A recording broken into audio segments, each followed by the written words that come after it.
Nama saya Margaret, dan hari ini saya akan menceritakan kepada Anda bagaimana anak-anak saya sendiri membuang saya ke panti jompo seperti sampah yang tidak berguna, hanya untuk mengosongkan rumah yang telah saya bangun dengan keringat dan air mata selama 40 tahun. Tapi yang tidak mereka ketahui adalah bahwa saya memiliki rencana, dan ketika mereka mengetahuinya, sudah terlalu terlambat. Mereka menangis, memohon, berlutut di depan pintu rumah yang dulu menjadi milik saya. Tetapi pintu itu tidak akan pernah terbuka lagi untuk mereka. Tidak setelah apa yang telah mereka lakukan. Jika Anda ingin tahu bagaimana seorang ibu bisa membuat keputusan yang mengubah segalanya, tekan tombol subscribe sekarang. Karena cerita ini akan membuat Anda memikirkan kembali segala sesuatu tentang keluarga dan kesetiaan. 6 bulan yang lalu, saya masih tinggal di rumah 2 lantai yang indah di pinggiran kota. Rumah itu bukan hanya bangunan bagi saya. Setiap sudutnya menyimpan kenangan. Dapur tempat saya memasak ribuan kali makan malam untuk keluarga saya. Ruang tamu tempat kami merayakan setiap ulang tahun, setiap kelulusan, setiap momen penting dalam hidup kami. Kamar tidur di lantai atas tempat suami saya menghembuskan napas terakhirnya 3 tahun yang lalu, memegang tangan saya, meminta saya untuk menjaga anak-anak kami.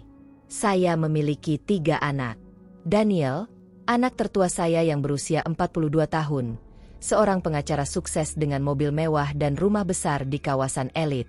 Lalu ada Sarah, anak tengah berusia 38 tahun, yang menikah dengan seorang pengusaha dan hidup dalam kemewahan yang selalu dia impikan. Dan yang termuda, Michael, 35 tahun, yang bekerja di perusahaan teknologi besar dan selalu membicarakan investasi dan sahamnya yang terus naik. Mereka semua sukses. Mereka semua kaya. Dan mereka semua lupa dari mana mereka berasal.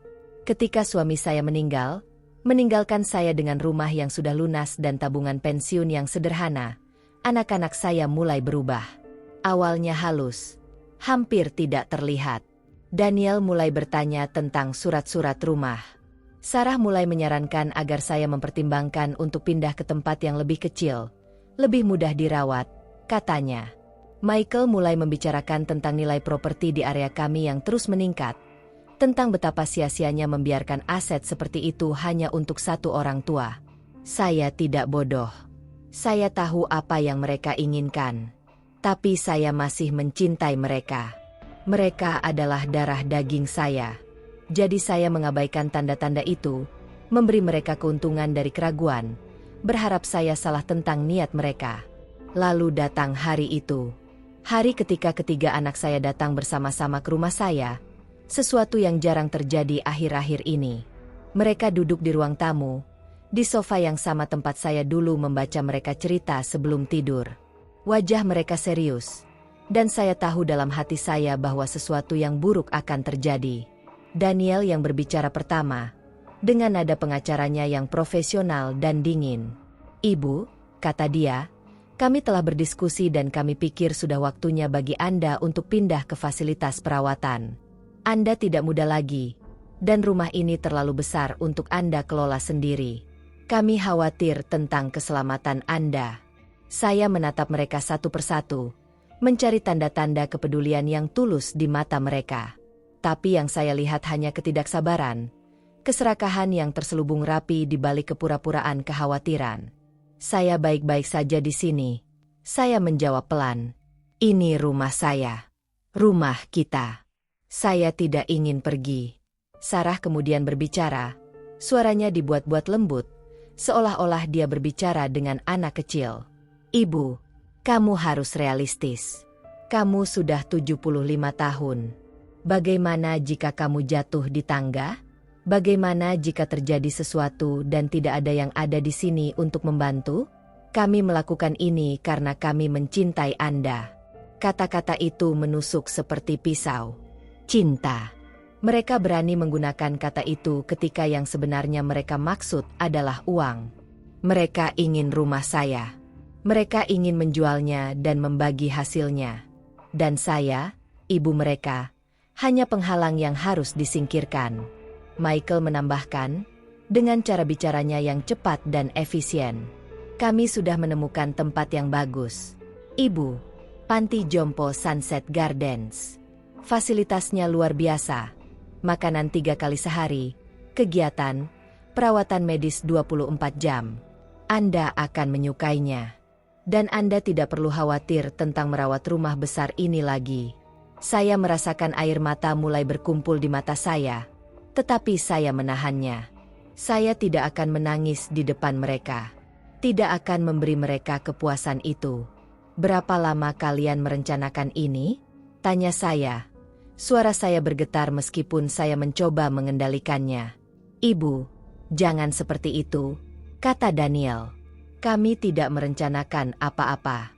Kami hanya memikirkan apa yang terbaik untuk Anda. Bohong. Semuanya bohong. Saya bisa melihatnya di wajah mereka. Cara mereka saling melirik. Cara mereka sudah memiliki semua jawaban siap. Ini bukan keputusan spontan. Ini adalah rencana yang telah mereka diskusikan. Mungkin selama berbulan-bulan. Sambil makan malam di restoran mahal mereka.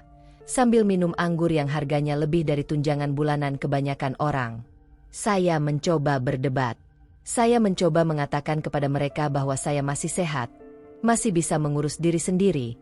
Masih ingin tinggal di rumah yang telah menjadi saksi seluruh hidup saya. Tetapi mereka sudah memutuskan. Mereka bahkan telah berbicara dengan pengacara mereka sendiri, telah menyiapkan dokumen-dokumen, telah menggunakan kekuatan mereka sebagai anak-anak untuk membuat keputusan atas hidup saya. Dalam 2 minggu, saya dipindahkan ke Sunset Gardens. Mereka menyebutnya fasilitas perawatan lanjut usia, tetapi itu hanyalah nama mewah untuk panti jompo. Kamar saya kecil, dengan jendela yang menghadap ke tempat parkir, tempat tidur sempit, lemari kecil, kamar mandi bersama di ujung koridor. Ini adalah tempat di mana orang-orang datang untuk dilupakan, untuk menunggu akhir hidup mereka dalam keheningan yang dingin. Dan jika Anda berpikir cerita ini sudah menyedihkan, tunggu sampai Anda mendengar apa yang terjadi selanjutnya. Jangan lupa tekan tombol subscribe dan aktifkan lonceng notifikasi agar tidak ketinggalan cerita-cerita menarik lainnya.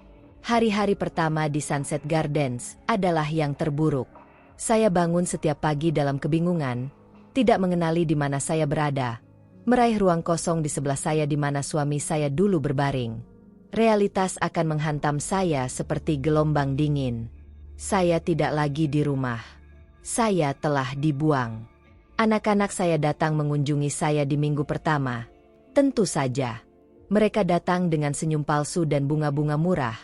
Menanyakan apakah saya sudah mulai menyesuaikan diri. Daniel membawa kotak coklat yang bahkan tidak saya suka. Sarah terus berbicara tentang betapa baiknya kamar saya.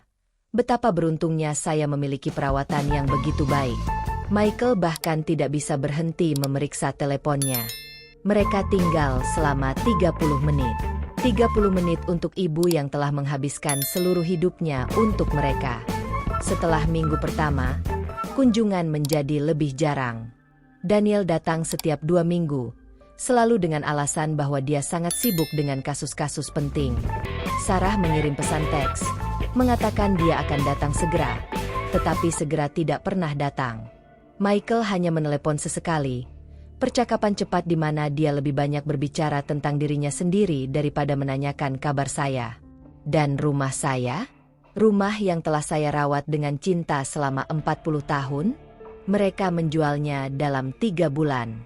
Bahkan tidak menunggu sampai saya benar-benar menyesuaikan diri dengan kehidupan baru saya. Bahkan tidak bertanya apakah saya ingin mengambil lebih banyak barang-barang pribadi saya. Mereka hanya menjualnya, membagi uangnya, dan melanjutkan hidup mereka yang sempurna. Saya mendengar tentang penjualan itu dari salah satu perawat di Sunset Gardens, yang telah melihat listing online. Dia menunjukkan gambar-gambar kepada saya di tabletnya. Rumah saya, rumah kami, difoto dengan indah. Setiap ruangan terlihat kosong dan asing. Mereka bahkan telah menghapus semua foto keluarga dari dinding. Harga jualnya mengejutkan saya. Nilai properti di area kami memang telah meningkat, seperti yang Michael katakan, tetapi saya tidak pernah membayangkan seberapa banyak. Dengan uang sebanyak itu, setiap anak saya menerima warisan yang besar. Cukup untuk membeli mobil baru, untuk berlibur mewah, untuk apapun yang mereka inginkan. Dan saya Saya mendapat kamar kecil dengan jendela yang menghadap tempat parkir. Malam itu, untuk pertama kalinya sejak kematian suami saya menangis. Saya menangis untuk pernikahan yang indah, untuk anak-anak yang saya cintai dengan sepenuh hati, untuk kehidupan yang telah saya bangun dan yang sekarang hilang. Saya menangis sampai tidak ada air mata lagi, sampai dada saya sakit dan mata saya bengkak. Tetapi kemudian, di antara air mata dan kegelapan kamar kecil saya, sesuatu berubah di dalam diri saya. Kesedihan mulai berubah menjadi kemarahan. Kemarahan yang dingin, yang terkendali, yang membakar perlahan seperti api yang tidak pernah padam. Anak-anak saya pikir mereka bisa memperlakukan saya seperti ini? Pikir mereka bisa membuang saya dan mengambil semua yang telah saya kerjakan keras untuk membangun? Mereka pikir saya hanya akan duduk diam di kamar kecil ini dan menunggu untuk mati? Mereka salah. Sangat salah. Saya mulai membuat rencana. Pelan-pelan, hati-hati, memastikan setiap detail sempurna. Saya tidak akan terburu-buru. Saya punya waktu. Lagi pula, bukankah mereka yang menempatkan saya di sini agar saya punya banyak waktu? Hal pertama yang saya lakukan adalah menghubungi pengacara saya sendiri. Bukan salah satu dari jaringan pengacara mewah Daniel, tetapi pengacara lama yang telah mengenal keluarga kami selama bertahun-tahun. Robert Chen adalah namanya, seorang pria baik hati di usia 60-an yang telah membantu suami saya dan saya dengan wasiat kami dan dokumen-dokumen penting lainnya. Saya meneleponnya dari telepon umum di lobi Sunset Gardens. Tidak mempercayai privasi kamar saya sendiri. Suara saya tenang ketika saya menjelaskan situasi saya, menceritakan kepadanya apa yang telah dilakukan anak-anak saya, menanyakan apa pilihan saya. Robert diam untuk waktu yang lama setelah saya selesai berbicara. Kemudian dia berkata, "Margaret, saya sangat menyesal mendengar ini. Saya selalu berpikir anak-anak Anda adalah anak-anak yang baik. Saya tidak tahu mereka mampu melakukan hal seperti ini." "Saya juga tidak tahu," jawab saya dengan pahit. "Tapi sekarang saya tahu. Dan saya ingin mengubah wasiat saya." Pertemuan dengan Robert terjadi seminggu kemudian. Dia datang ke Sunset Gardens, membawa tas kerjanya yang aus dan ekspresi prihatin di wajahnya. Kami duduk di ruang konferensi kecil yang digunakan untuk pertemuan keluarga. Tempat yang sunyi di mana kita bisa berbicara dengan pribadi. "Margaret," kata Robert, duduk di seberang meja dari saya harus bertanya kepada Anda, apakah Anda benar-benar yakin tentang ini? Keputusan seperti ini tidak dapat diubah dengan mudah, dan konsekuensinya bisa sangat serius untuk hubungan Anda dengan anak-anak Anda. Saya menatapnya langsung di mata. "Hubungan apa, Robert?" "Mereka telah membuang saya. Mereka telah menjual rumah saya tanpa izin saya. Mereka jarang mengunjungi, dan ketika mereka melakukannya, saya bisa melihat mereka hanya melakukan kewajiban mereka. Tidak ada hubungan lagi yang perlu diselamatkan." Dia mengangguk perlahan, memahami. Kemudian dia membuka tas kerjanya dan mengeluarkan dokumen-dokumen. Kita menghabiskan 2 jam berikutnya merevisi wasiat saya, mengubah setiap detail, memastikan bahwa keinginan saya akan dilaksanakan persis seperti yang saya inginkan. Wasiat baru saya sangat berbeda dari yang lama. Dalam wasiat asli, yang telah dibuat suami saya dan saya bertahun-tahun yang lalu, semua yang kami miliki akan dibagi rata di antara ketiga anak kami.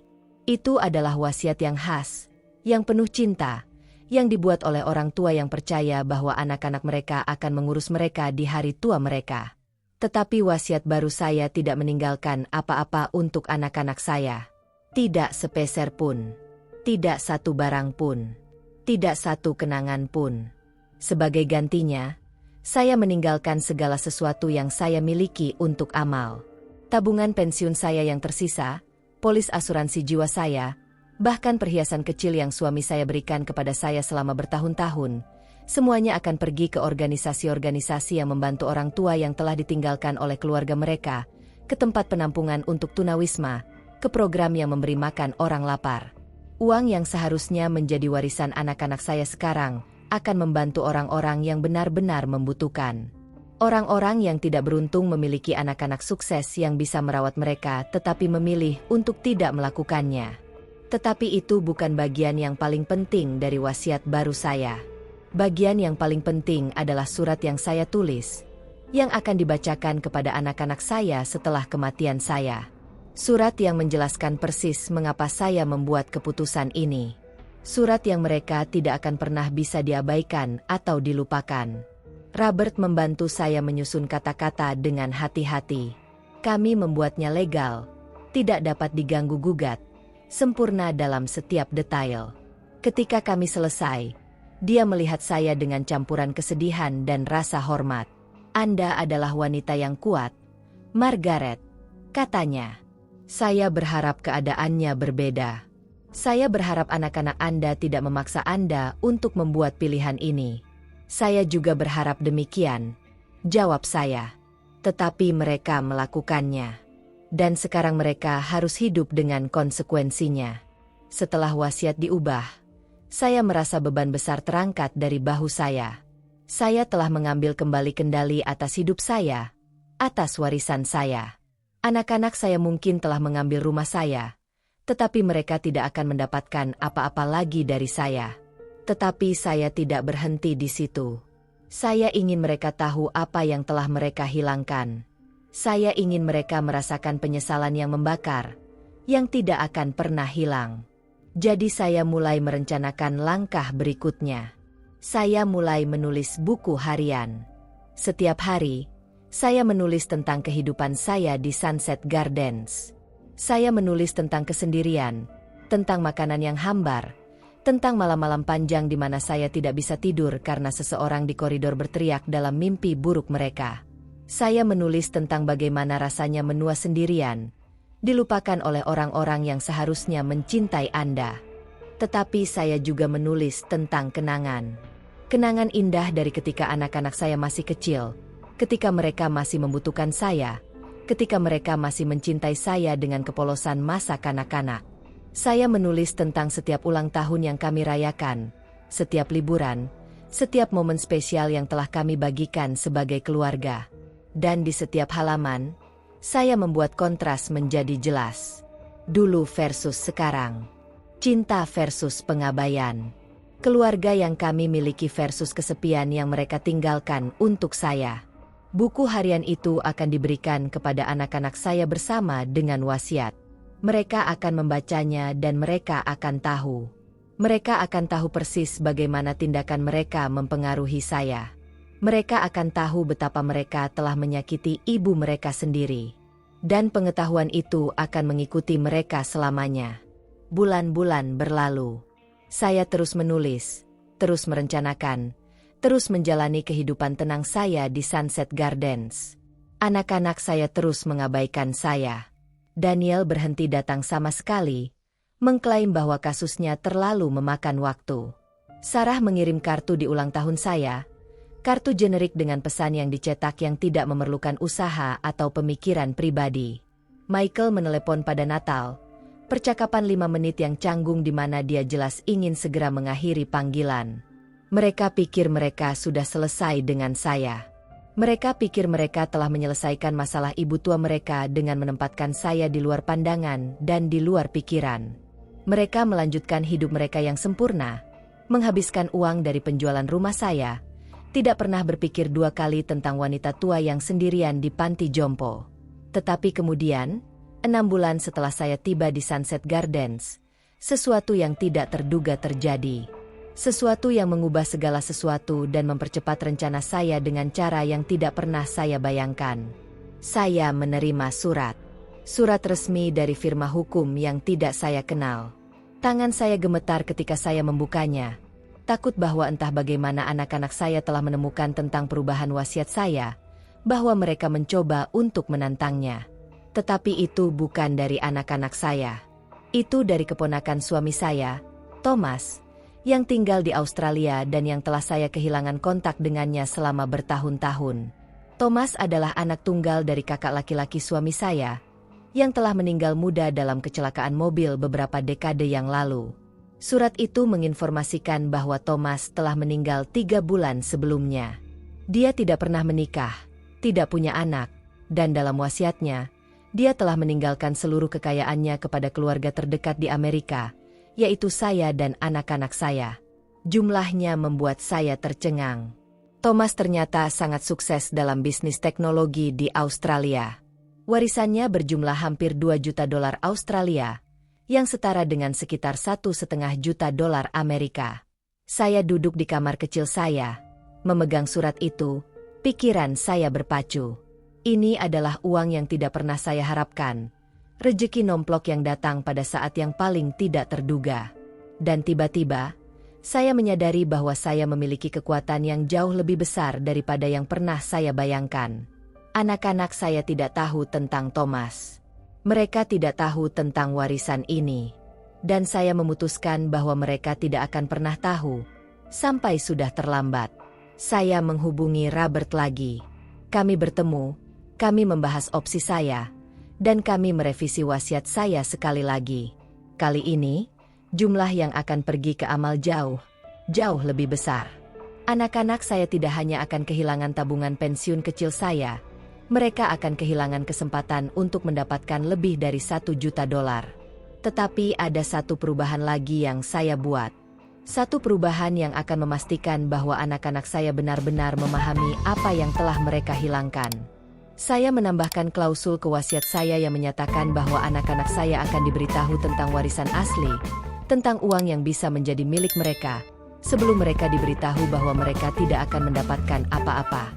Mereka akan diberitahu persis berapa banyak yang telah hilang karena pilihan mereka sendiri. Bayangkan itu. Bayangkan diberitahu bahwa Anda bisa menjadi 1,5 juta dolar lebih kaya, bahwa ibu Anda meninggalkan Anda kekayaan yang akan mengubah hidup Anda, hanya untuk kemudian diberitahu bahwa karena Anda menempatkannya di panti jompo dan melupakannya, Anda tidak mendapatkan apa-apa. Itu akan menghancurkan mereka. Dan mereka pantas mendapatkannya. Cerita ini semakin menegangkan, bukan? Jika Anda ingin tahu apa yang terjadi ketika anak-anak ini akhirnya mengetahui kebenaran, pastikan Anda sudah subscribe dan tekan tombol like. Karena bagian terbaik dari cerita ini masih akan datang. Dengan wasiat baru yang sempurna, dengan warisan yang tidak terduga yang aman dalam kendali saya mulai merasa seperti diri saya lagi untuk pertama kalinya dalam berbulan-bulan. Saya tidak lagi merasa seperti korban. Saya merasa seperti seseorang yang telah mengambil kembali kekuasaannya, yang telah menemukan cara untuk memastikan bahwa keadilan akan dilayani. Tetapi ada satu hal terakhir yang ingin saya lakukan. Satu tes terakhir untuk melihat apakah ada harapan. Apakah salah satu dari anak-anak saya masih memiliki hati nurani, masih mampu merasakan cinta yang tulus untuk ibu mereka.